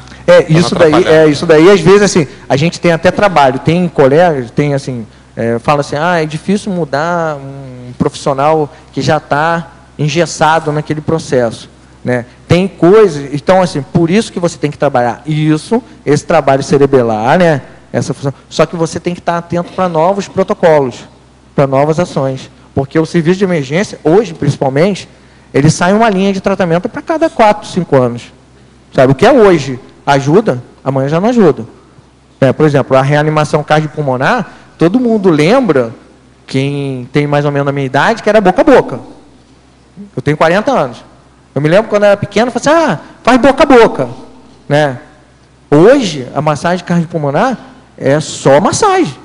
Para leigo, é só massagem. Não tem ventilação, não tem nada, sabe? Então, isso vai mudando. O que era uma coisa hoje salva, amanhã já não salva mais. Sabe? São consensos, estudos, evidências. É para esse condicionamento não atrapalhar na atualização, né? Condicionamento do que você aprende, não atrapalhar quando for atualizar. Você tem que saber usar bem o condicionamento. Você tem que administrar o condicionamento. Você tem que você se condicionar, não deixar aquele trabalho. Às vezes você fica condicionado numa coisa errada, né? E tem que ser útil. Né? Eu botei aqui como útil, né? Os condicionamentos úteis. Jaime, aqui no ar, até como sugestão, não sei se você já viu o seriado Trauma. Já vi. É muito bom, esse aí que passa muita coisa disso que você está falando, de repente sugestão até para a bibliografia, para a filmografia do verbete. Mas a minha pergunta é o seguinte, que relação que você faz, ou se você teve alguma retrocognição, de você já ter mexido com isso em vida passada, porque quando você está falando tudo isso, me veio muito a ideia da questão do socorro em guerra. Sim, eu tive. Que é a questão da emergência, aquele troço doido. Eu vi a Florence Nightingale naquele filme dela também, um negócio, não tinha nenhum tipo de profilaxia, não tinha antibiótico, não tinha nada, uma situação caótica, totalmente caótica, em vista do que é hoje, com helicóptero, 3, 4 minutos, São Paulo chegando, quer dizer, que tipo de relação que se faz com vida passada? Assim, com o passado, eu já tive, mas assim, não é nada muito claro, sabe? É uma coisa assim... indícios. Tem vários indícios que me mostram que eu pertencia às Forças Armadas, que eu trabalhava no socorro, mesmo porque o socorro pré-hospitalar vem das Forças Armadas. Né? Até hoje, as melhores técnicas saem de lá, infelizmente. Né? Tem muita coisa ainda que não é estudado lá, em termos de ferimentos, sabe? Tipos de armas. Mas, assim... Eu tive já tive, assim, retrocognições em relação a isso. Mas não retrocognições, é mais indícios, sabe? De um jeito de fazer as coisas, sabe? De um jeito de encarar, de gostar de certas coisas, por exemplo, do fardamento. Eu me lembro perfeitamente de um armário que eu tinha várias fardas. Eu me lembro perfeitamente. Isso eu me lembro desde criança, desde os 6, 7 anos, sabe? Eu sentia falta daquilo. Eu falei, poxa, mas eu tinha um armário que tinha um monte de farda. Mas você já estava no socorro. A cor da farda e tudo. Você estava no socorro também na guerra, não era do lado... Era socorro também que você estava participando. Não, aí em relação ao socorro já é outro, cara. Eu lembro dessa parte da farda. Tá. Porque o socorro não é predominante lá. Lá você primeiro é um militar. Isso. Depois você tem uma função de socorro lá, mano. Primeiro você é militar. Na verdade, todo militar, ele é treinado para socorrer. Então, você primeiro é um militar. Então, é muito mais forte a coisa do militar, né? Tem até aquele seriado dos anos 70, o MESH.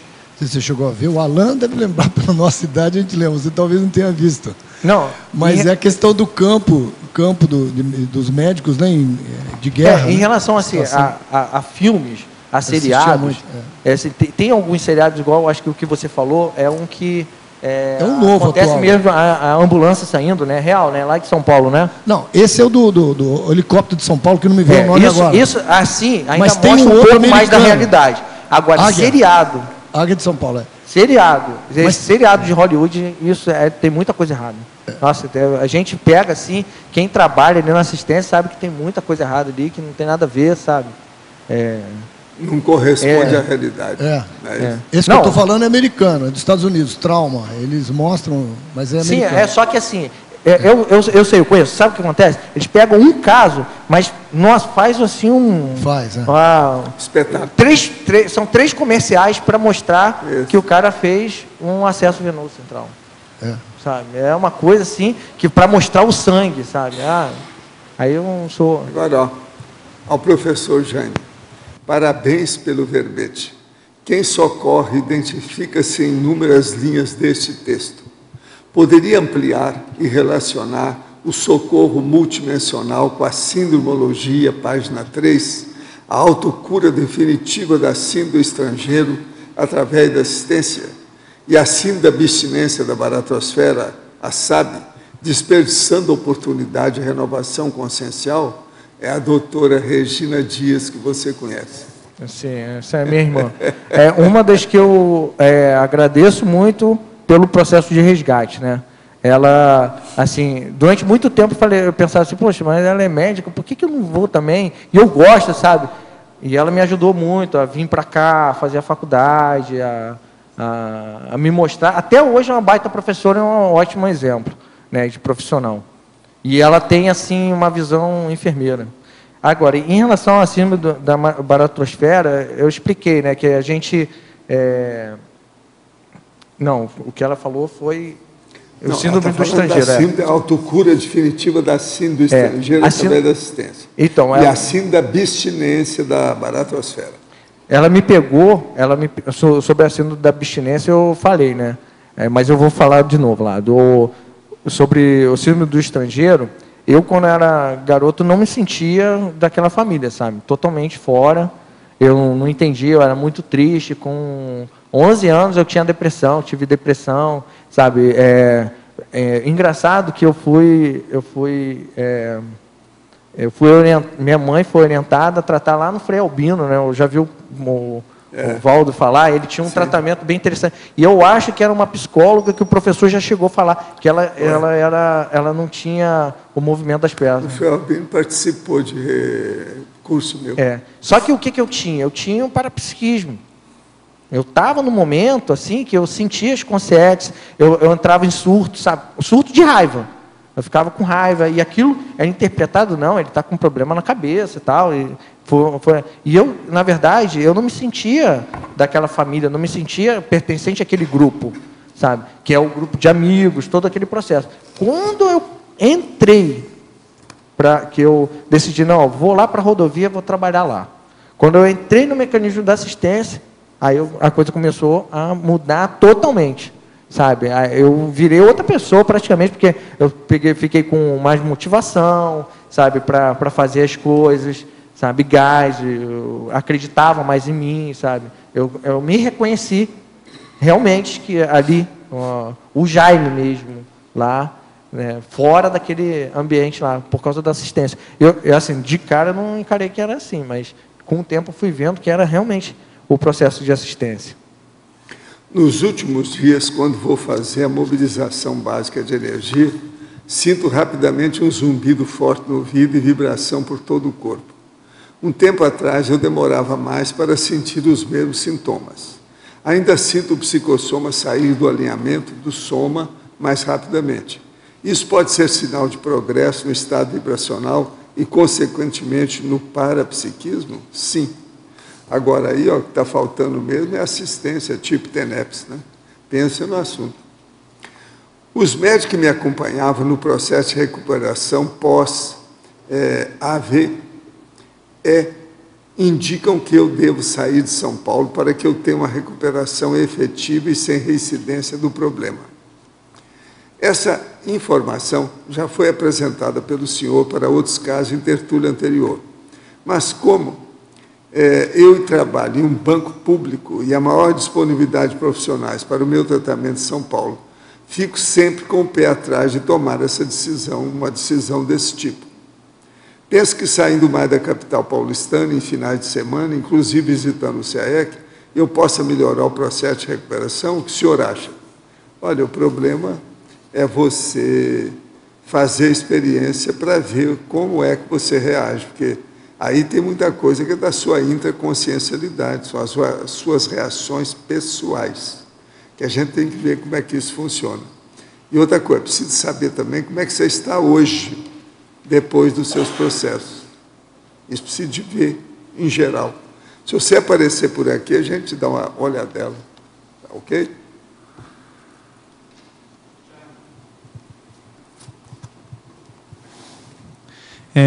Na página 3, em sindromologia, não sei se você já falou, mas na profilaxia da síndrome do teoricão assistencialmente estéril, aqui você estudou, o que você acha que é devido a isso? É devido à formação do profissional? É devido à falta de prática? É devido a que se cria essa síndrome?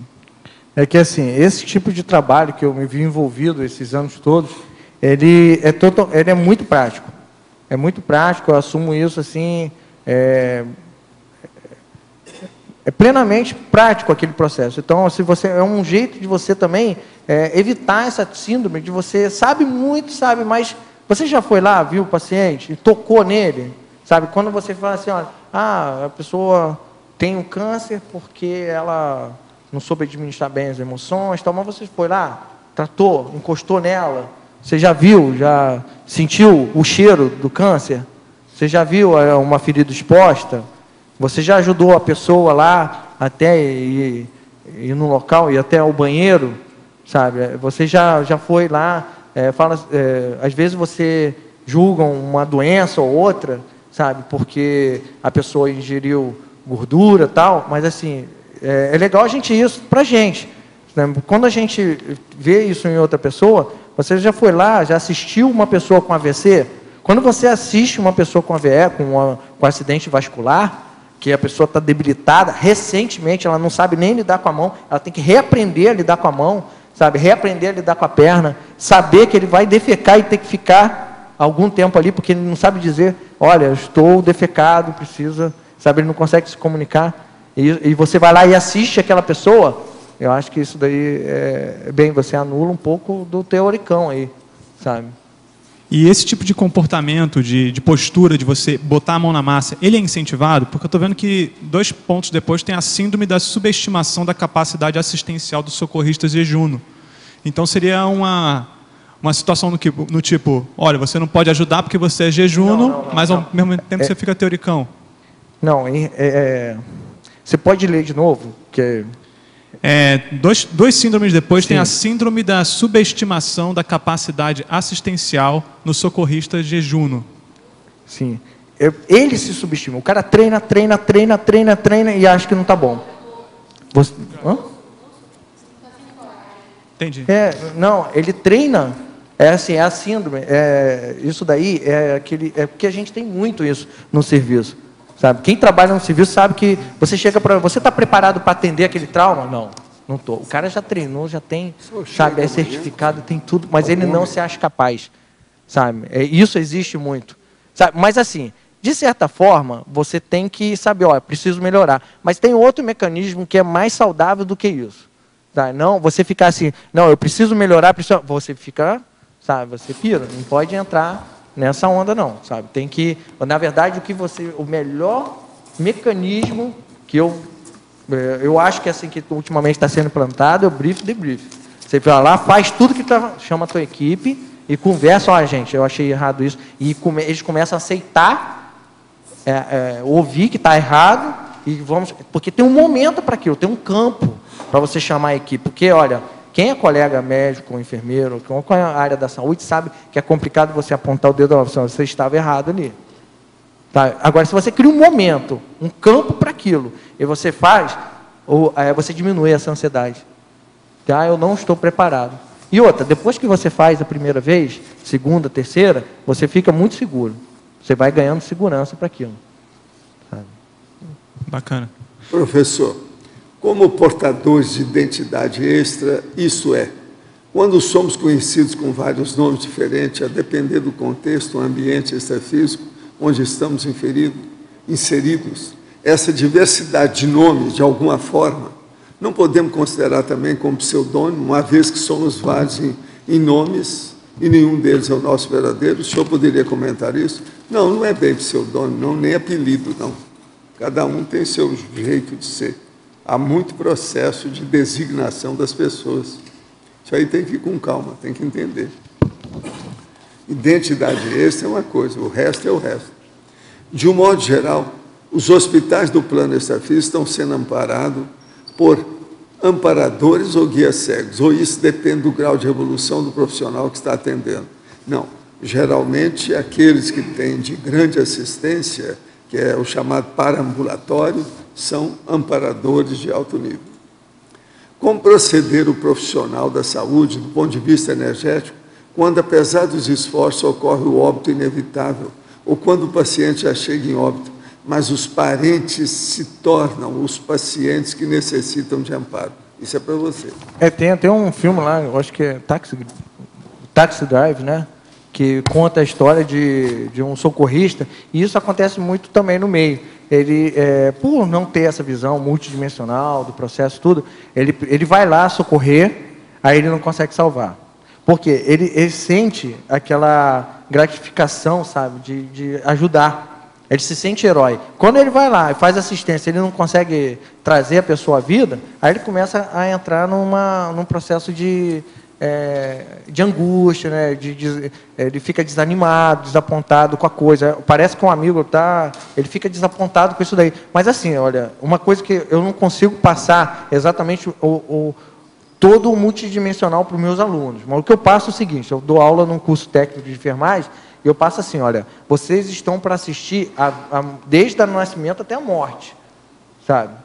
Porque assim, não dá para a gente também estar falando sobre a pós-morte e tudo, mas olha, você assistiu a morte, ele morreu bem, tá tranquilo, é isso daí, sabe? Morreu, a pessoa foi lá e fez tudo o que tinha que fazer, tá legal, o trabalho é esse. Usa todos os recursos que você tem nas mãos, e é isso daí, sabe? Agora, eu não incentivo muito essa gratificação, ninguém reconhece, porque essa classe reclama muito, sabe? Assim, porque, mas a sociedade não reconhece, a gente faz, ajuda, está aí, mas ninguém reconhece. A gente é a escória, a gente não, a sociedade vê sim, ele que não consegue ver ainda, mas vê, reconhece. Mas não é o reconhecimento que tem que ser a mola mestre do serviço.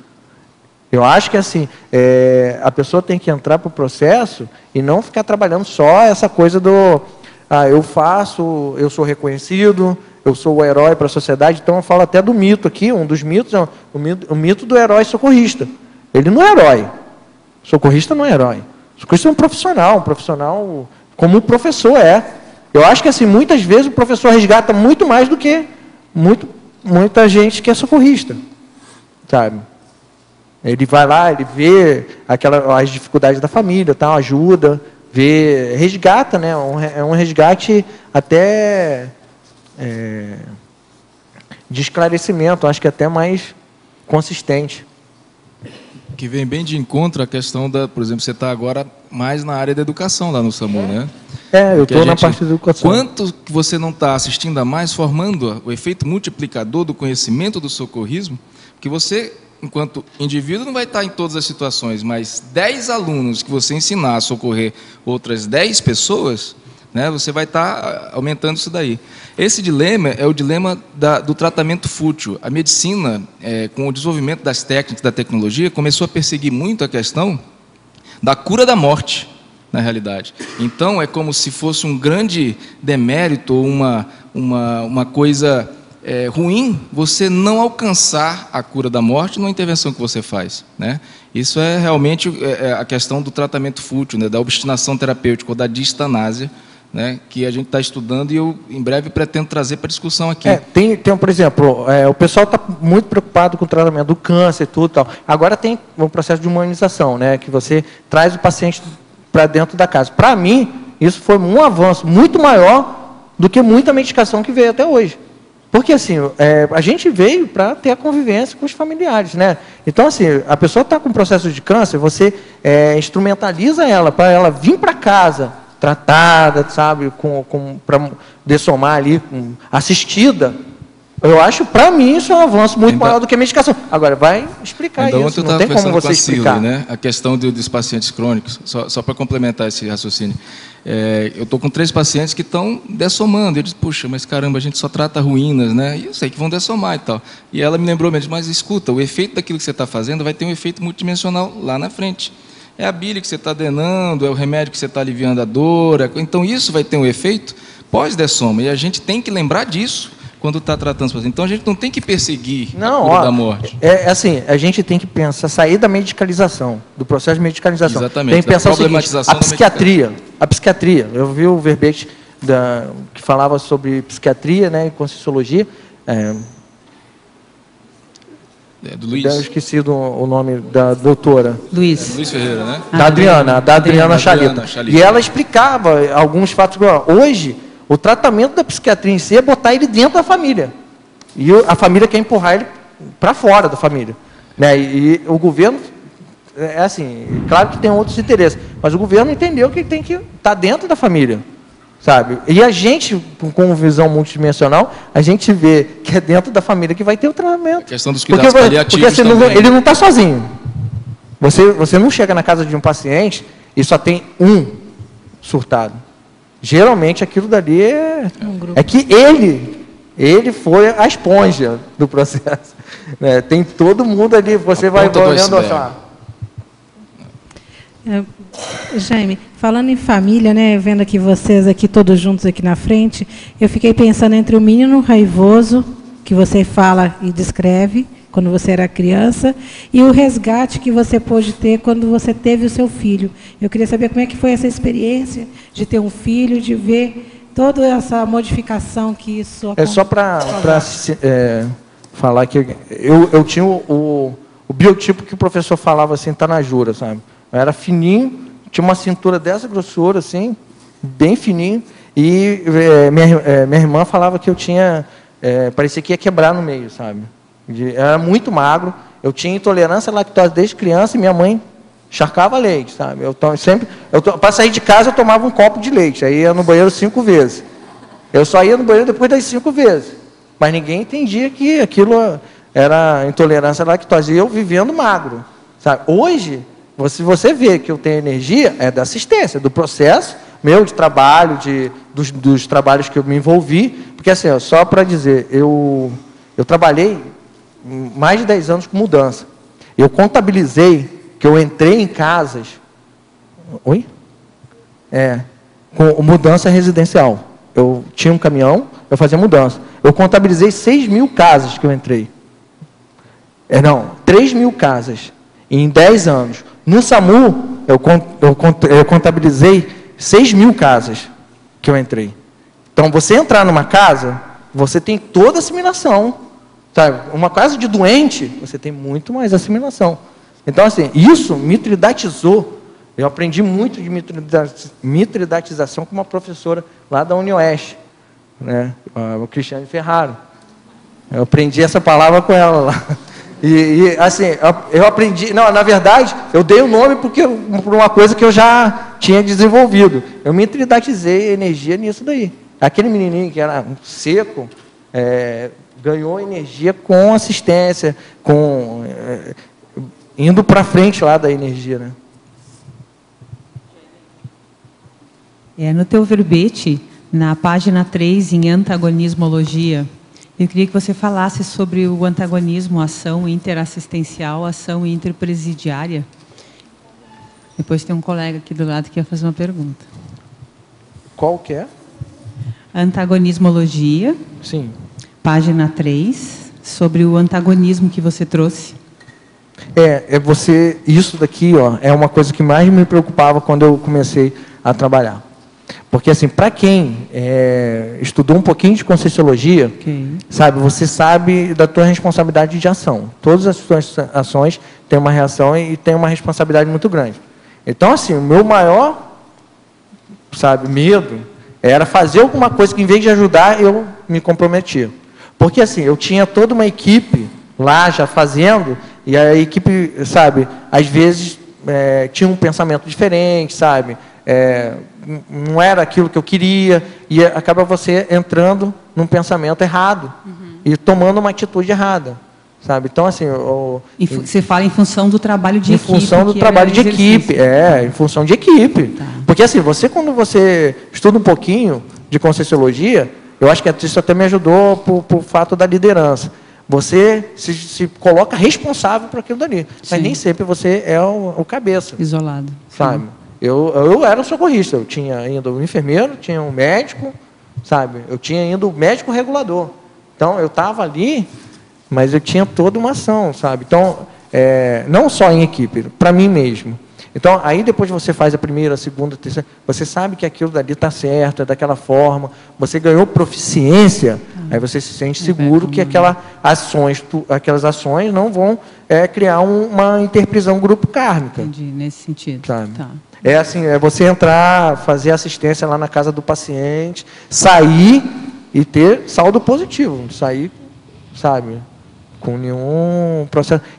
Porque já aconteceu, assim, você está lá na assistência e tal, você entra no assédio, pensa mal do paciente, aí eu fiquei muito mal, sabe, eu recebi energia disso, sabe, fiquei muito mal, fiquei doente, sabe, aí uma vez, 2 vezes, aí eu não é assim, sabe, aí tem que melhorar. Foi aí que eu falei assim, eu botei, isso aí que eu ponho aqui no começo, que é a rigidez pensênica. Tem que ter rigidez pensênica. Jaime, você já deve ter assistido alguém que teve algum EQM. Como é que foi para você? Assim, como foi, você sentiu as energias dessa pessoa assim, naquele momento? Olha, eu tenho professor que já veio da palestra aqui, só que ele não é da Conscienciologia, ele sabe, falou assim, não, realmente, tem muito relato, tudo, mas eu não quero mexer com isso, sabe? Fica naquela posição. Pessoas que já tiveram EQM, eu nunca tive assim, da minha assistência, não. Da minha assistência, pessoa que teve EQM foi minha irmã, teve 3. Foram 3? 3 EQM.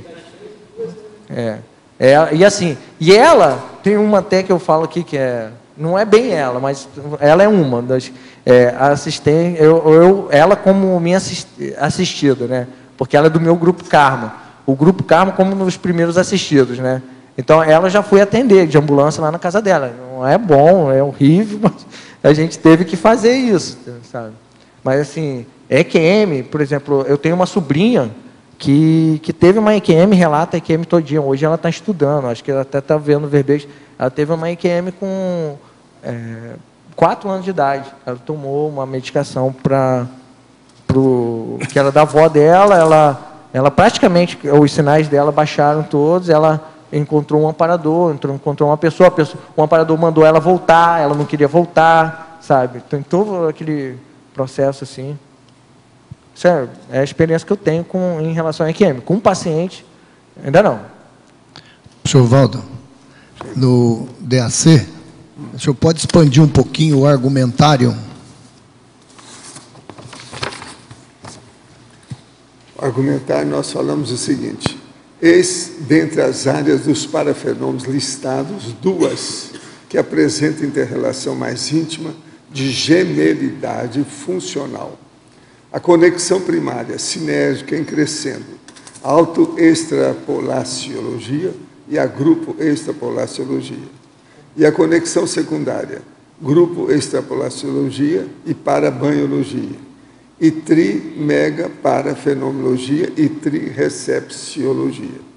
O que a gente quer dizer assim é o seguinte: esses fenômenos, eles têm uma relação mais íntima no modo de acontecer os parafatos. Então, por exemplo, esse da conexão secundária aqui, que os tri-megafenômenos dentro dessa fenomenologia e a tri-recepciologia. Então, por exemplo, aí já entra o início da pangrafia. Então, a manifestação é mais complexa e mais séria. Agora, nessa altura dos acontecimentos, a pessoa, para entrar nisso, tem que ter ser muito afeita, ter alguma relação, alguma vivência maior com o fenômeno para entender isso aí. Então, a tri-recepção entra nisso aí também. Que aqui o senhor está falando na conexão primária, grupo, extrapolaciologia. E na conexão secundária retorna, quer dizer, ele seria o elo de ligação? Seria, não, mas o caso aqui é o seguinte, tem a extrapolação só da pessoa e às vezes até promovida por ela mesma. E quando é o processo de grupo, a coisa é mais complexa, tudo fica mais complicado. Agora, o que é interessante aqui é que nessa grupo extrapolaciologia entra o problema do para-banho energético. Entende? Para a pessoa ver. Agora, o que eu vejo é o seguinte, a pessoa tem que mentalizar e ter experiência disso, ver com calma. Agora, a base de tudo, o denominador comum, aquilo que embasa o processo, é a manifestação das energias da pessoa. Isso é que tem que ser visto com calma. Agora, nós esperamos, então, de você mais uma série de verbetes pelo seguinte: você fala bem, explica bem, confessa tudo, fala tudo, a turma gosta, muita gente perguntou, você é fora de série. A sua, vamos dizer, a sua rentrée, o debut, né, da história foi fora de série. De modo que a gente espera mais, com esse trio aí de assistente, que você apresente mais alguns outros casos para nós. E vai ser interessante. Você não acha? É uma pena que tem poucos médicos aqui hoje para poder fazer uma dissecção do homem aí. Vamos ver se no próximo verbete nós vamos ter mais médicos aí. Tá bom? Muito bom. Os nossos comerciais, por favor. Obrigada. As pontuações da tertúlia de hoje foram 68 assinaturas no livro de presença, 21 perguntas presenciais e 18 perguntas respondidas online. Hoje temos 4 recados. Rosemary, experimento projetivo para o Laboratório das Dinâmicas. Mara, 40 manobras. Nilma, 5º Fórum da Paradireitologia. E Tiago, palestra Evolucine. E antes, os amigos da Enciclopédia.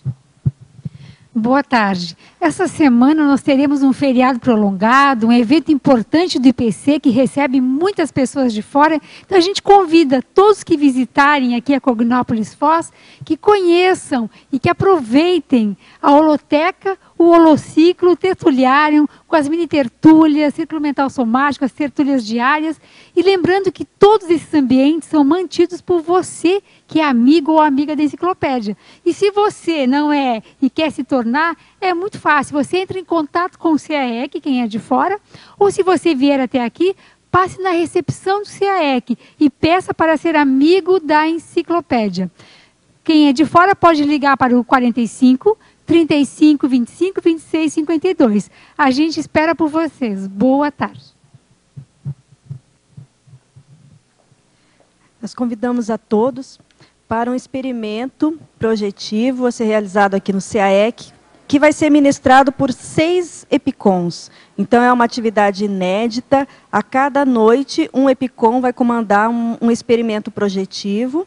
E esse experimento pode ser feito também à distância. Então, quem está em Foz tem a oportunidade de poder estar presencialmente. Quem está fora, a pessoa vai receber todas as orientações de cada técnica, que são técnicas inéditas, e aí, a partir da sua casa, a pessoa pode realizar os experimentos e depois a gente vai estar fazendo, então, uma troca de relatos, né, das parapercepções, das experiências projetivas de cada um. Essa atividade, ela visa a construção de um ambiente propício aqui no CAEC para o Laboratório das Dinâmicas Parapsíquicas, que é um ambiente otimizado para experimentos parapsíquicos grupais. Então, todos estão convidados, inicia agora na quinta-feira, e as informações na recepção do CAEC. Obrigada. Boa tarde. A CIP Intercampo Fortaleza convida todos a participarem do curso 40 Manobras Energéticas, ministrado pelo professor EPICON Mário Oliveira, que ocorrerá de 30 de maio a 2 de junho no Blue Tree Hotel, em Fortaleza. É um curso prático, sem pré-requisito, de exercício de 40 manobras energéticas, que possibilita ao aluno perceber e utilizar as energias de forma consciente, melhorando e qualificando a sua interação energética no seu dia a dia. Ele desdramatiza o trabalho com as energias. Informações pelo telefone 85 3087 8070 e 88888076 e ainda pelo e-mail intercamp.intercampfortaleza@gmail.com. Muito obrigada. Boa tarde. Em agosto teremos a primeira semana da Paradireitologia, de 8 a 14.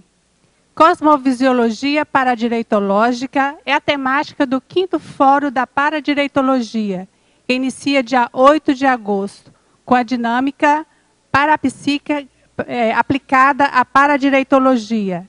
E palestra de abertura com a professora Adriana Rocha, que será aberta à CCCI.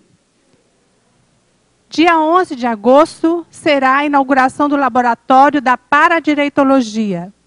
Encerrando a primeira semana da Paradireitologia, de 12 a 14 de agosto, será o acoplamentário com a abordagem do paradireito, com os EPICONs Cristina Aracaki e Hernande Leite. Pedimos ao aluno interessado a inscrição antecipada. Obrigada. Boa tarde a todos. A Evolucim gostaria de divulgar a palestra de hoje, que será realizada no discernimento. Vocês também podem participar via online, tá? O título da palestra é Estímulos Pró-Evolutivos na Infância. Os temas que serão abordados será a importância do estímulo pró-evolutivo na infância, orientações aos pais em relação a isso, a importância da tridotação consciencial, de ser estimulada também desde o início aí da fase, desde o bebê até o desenvolvimento da criança, e a importância do brincar, né, no desenvolvimento holossomático da criança. A palestra será às 3 horas. Quem quiser participar via online, é só acessar o site da Evolucim ou o Facebook, que tem o link, vocês já terão acesso direto. Obrigado, até logo. O verbete da manhã é Parapercepciograma, especialidade para percepciologia. Autora, professora Neida Cardoso. Obrigada e boa tarde a todos.